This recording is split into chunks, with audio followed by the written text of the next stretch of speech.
Hi everyone and hello Capricorn. Itong reading na to ay para sa year 2026 ninyo.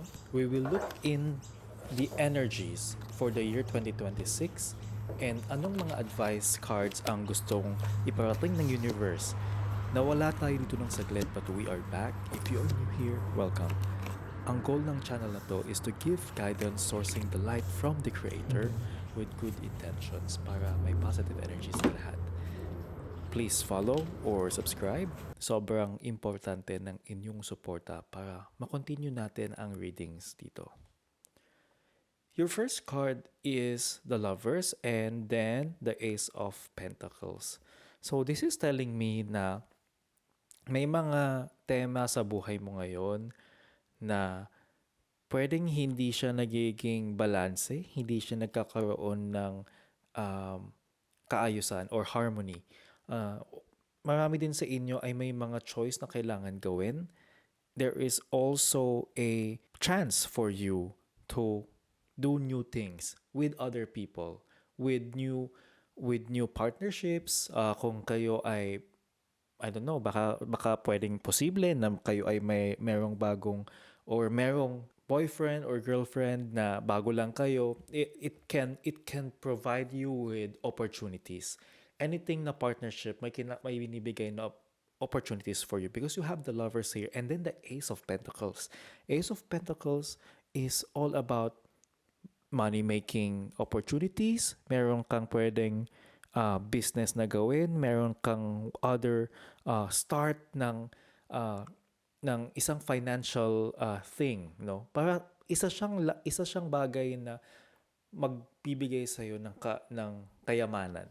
So, these things ito yung nangyayari sa iyo ngayon papunta sa 2026. Ito yung baon mo papuntang 2026 and it can mean a lot of things. So, para sa mga may bagong boyfriend, girlfriend, jowa, partnership, asawa, whatever it is, business partner, may bago kang teacher or may bago kang tutor, anything, no? Anything na bagong tao sa buhay mo or bagong uh, bagong somebody. Pwede din kasing business to eh. Or bagong katrabaho, ganyan, bagong boss, bagong company or bagong role. Ito yung magbibigay sa iyo ng magandang opportunity to make some money. Anything na partnership, ito yung nakakita ko dito, Capricorn. So, nakikita ko dito that there is a sense of impatience na ayaw mong maghintay, gusto mo agad-agad. Pwede din na ginagawa mo yon kasi tinatamad kang magporsige, tinatamad kang mag-persevere, ayaw mo gusto mo yung ngayon na para kang may gusto kang mangyari sa buhay mo but at the same time, ayaw mong umeffort. Ayaw mong umeffort kasi gusto mo andyan na kaagad. Kung meron lang paraan na dumating na kaagad yung gusto mo without you even lifting a finger or nag-effort ka, hindi siya, ito yung naiisip mo. But then, noon kasi para ka lang isang maliit na, na pusa na hindi mo naman alam kung anong gagawin mo, anong ginagawa mo, ganyan. Pero napunta ka sa isang situation na parang may possibility na pwede kang gawin. But then, ngayon, para kang pinilit ng pagkakataon na harapin yung mga kailangan mong harapin. It can be may kinalaman sa trabaho, pwedeng may kinalaman sa pamilya mo. Pero ito na nga. Ito yung panahon ngayon na you are going through a lot of transformations here. Ang dami mong pwede pang matutunan, ang dami mo pang pwede pang malaman sa sarili mo because nagtatransform ka. Ang dami mong nakikitang pwede pang i-improve sa sarili mo. So, ngayon, natututo ka, alin ba yung mga bagay na pwede mo pang i-improve sa sarili mo? Ano pa yung mga pwede mong i-adjust sa sarili mo? You also have the King of Pentacles in reverse here. So it's telling me na hindi ganun kadami yung magiging resources mo or pwede din na hindi din ganun kadami yung available mo na funds to do other things that you like. So, be very careful siguro, no? Kasi we can see here na you have a lot of things going on. May mga bagay na pwede kang gawin, may mga bagay na pwede kang i-utilize na magkaroon ka ng tool para yumaman, para magawa mo yung mga pinapangarap mo. Other people around you are yearning to be with you again. Gusto ka nilang makita again, mamimiss ka nila, or baka naman hinahanap nila yung dati mong alam mo yun, yung ikaw na pagkasama ka nila na masaya silang kasama ka, hinahanap nila yun. May mga tao naghahanap sa'yo ngayon and masaya sila kung andyan ka. Masaya sila na makita ka nilang being yourself. Masaya sila na inaalala yung kasama ka nila. And you also have the Queen of Wands here. Ikaw kasi ang dami na din ng narating mo, ang dami na ng pinagbago mo, and somehow binabalikan mo yung sarili mo ngayon at tinitignan mo yung mga nakaraan na nagawa mo. At eto ka, Queen of Wands, nakaupo ka sa trono mo and somehow feeling mo may narating ka na. Kasi malayo naman na ang narating mo when it comes to your passions, ganyan. Kumbaga may konti ka ng fulfillment pagdating sa sarili mo. Iba na din naman ang tingin mo sa sarili mo. You are very learned kasi ang dami ng napagdaanan ang dami mong lessons na natutunan na in the past. Pero of course, andun pa din yon, you are the Queen of Wands and nakikita mo sa sarili mo, ano pa yung pwede mo pang gawin? You have the King of Wands here as your advice card. So from Queen of Wands, kailangan mong i-elevate pa yung sarili mo. Be more firm. You need to keep the same level of aspirational thing that you have going on. Kailangan mong ibalik sa sarili mo or i-maintain sa sarili mo na you are very, very curious. Hinahanap mo kung saan ka mas magiging maganda yung tingin mo sa sarili mo or performance mo sa sarili mo, yung expectations mo sa sarili mo. But it's asking you to continue whatever it is that you are doing in this Queen of Wands energy and i-continue mo yun para nag-i-improve ka pa na nag-i-improve because there is no limit kung paano ka pa mag-i-improve. Dahil nakikita ko dito na there is a way for you to go up. Kung umakyat lang ng umakyat. Because kung ikaw ay nagiging more matured when it comes to your passion, kung minsan marami kang nasasabing hindi maganda dahil nainis ka, baka ngayon natutunan mo na kung sakali man lang na noon ay mabilis kang mag-decide, mabilis kang masway, madali kang mawala sa sarili mong decision just because may ibang taong nagsabi na gawin mo to, gawin mo yan, or baka bigla kang may naging idea, ganyan. Kumbaga pag-isipan mo muna. There is a lot of maturity that has to happen within you. Kailangan mong ma-instill sa sarili mo na mag-isip muna bago mag-act ng anything else. Kailangan mong malaman sa sarili mo na may mas mature pang pwedeng gawin, may mas mature way of doing things para sa'yo. And yun yung magbibigay sa'yo ng more happiness in your life. Pwede mong balik ka rin lahat kasi kung hindi mo daw yun ginagawa, mas nagiging, hindi nagiging ideal yung nagiging kinakalabasan ng nangyayari sa'yo. Kung nakatulong sa inyo ang reading, please subscribe, hit the like button if you are on YouTube, and follow kung kayo naman ay nasa Facebook. Huwag niyo po kalimutan i-share ito sa mga kilala ninyo na kailangan ng reading. Maliit na bagay lang to support this channel para blessings lang ang umiikot sa community natin. Your first advice card is detox your friendships. Your abundance flow is being affected by the people with whom you're spending time. So, be discerning about your associations and relationships. Choose to be with people who are inspiring, generous, and supportive. Mamili ka daw ng mga taong i-friend mo. Or mamili ka ng mga taong you will spend time with. Kasi itong mga tao na to, magbibigay ito ng magandang, ano yun, may trust na madedevelop, may energy na parang makikita mo sa kanila, baka maapektuhan ka ng positivity or negativity ng ibang tao. So you have to be very, very so, selective. Kailangan mong mamili. And you have to know kung sino ba yung, you have to identify sino yung inspiring, generous, and supportive. So, mamili na ng friendship. Next advice card is bountiful nature. Spending time in nature helps shift you to a higher vibration and reminds you of God's infinite abundance. Go outside and enjoy a walk or hike with your pet.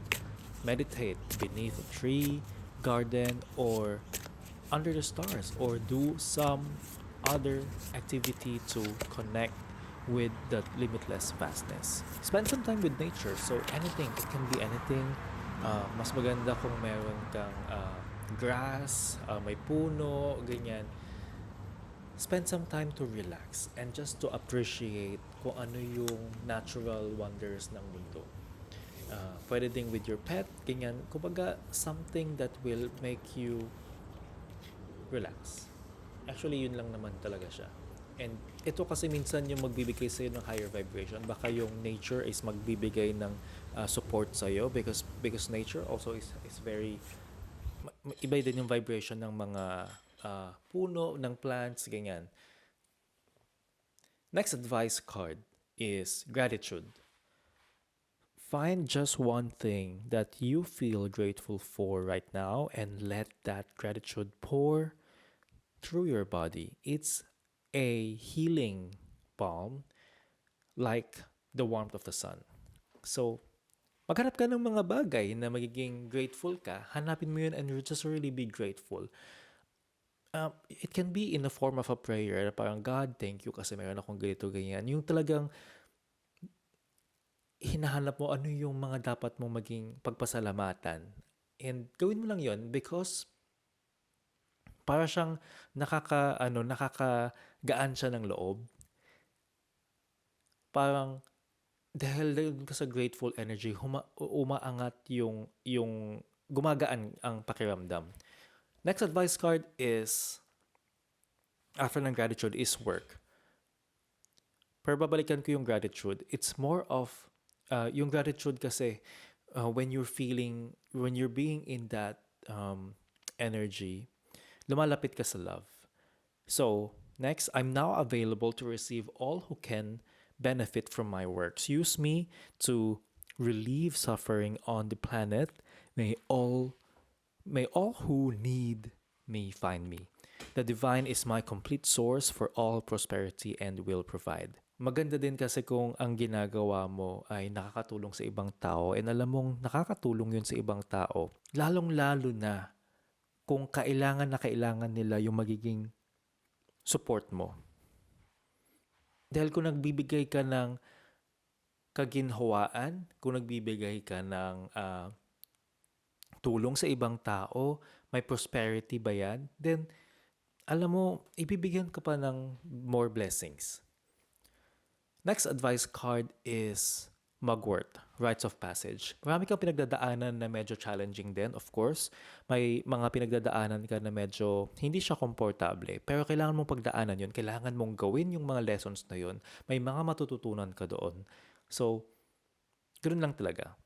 Next is reaching for your dream. Go for it. Ano ba yung iniisip mong pangarap mo?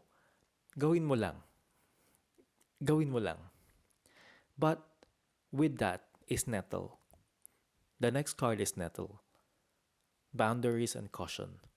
Huwag mong masyadong ilalapit too close for comfort yung mga tao na medyo nag-aalangan ka. Hindi mo kailangan na i-push ng i-push.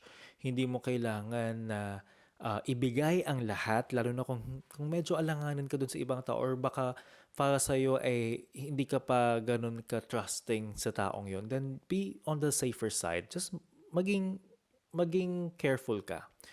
Hindi lahat ng bagay ay isi-share mo na.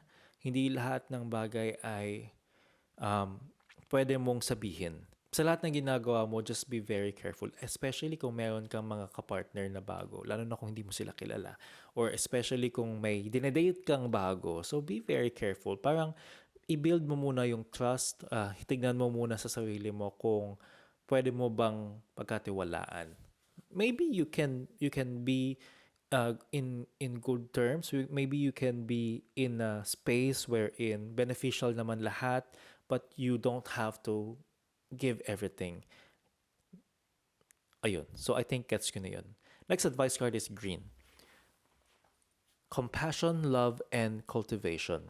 There is a need for you to be more loving. You need to come from the heart. Ang mga ginagawa mo, when you work with other people, lahat din to may sariling feelings, may para lang silang merong, of course, tao din sila. So, you have to treat people with compassion, with love. And kailangan mong i-build yung relationships na yun. Next advice card para sa'yo ay Owl Magic. Choose to know the truth because you can. Open your inner vision. You can see through deception. The past go and let the past go and make room for a better life. So kailangan mong mag-stick or lagi ka lang andun sa kung ano ang totoo, maniwala ka doon sa belief or believe that the truth is always there. And you need to keep finding that truth. Even sa sarili mo, kailangan mong sabihin sa sarili mo, kailangan mong hanapin sa sarili mo yung katotohanan. Minsan, may mga iniisip tayo because yun yung gusto nating mangyari, but not because yun yung totoo. So, hanapin mo sa sarili mo, alin ba yung totoo? And dun yung magbibigay sa iyo ng mas madami pang realizations or ng mas madami pang kagandahang ibabalik sa'yo ng universe.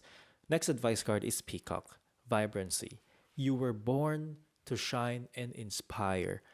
Practice humility to avoid jealousy. Be grateful for life and more good things will come. Be true to yourself and recognize your brilliance. Madami ka pang pwedeng gawin.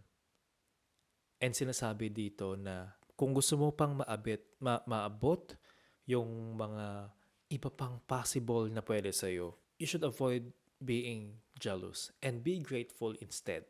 Be grateful kung anong buhay ang meron ka.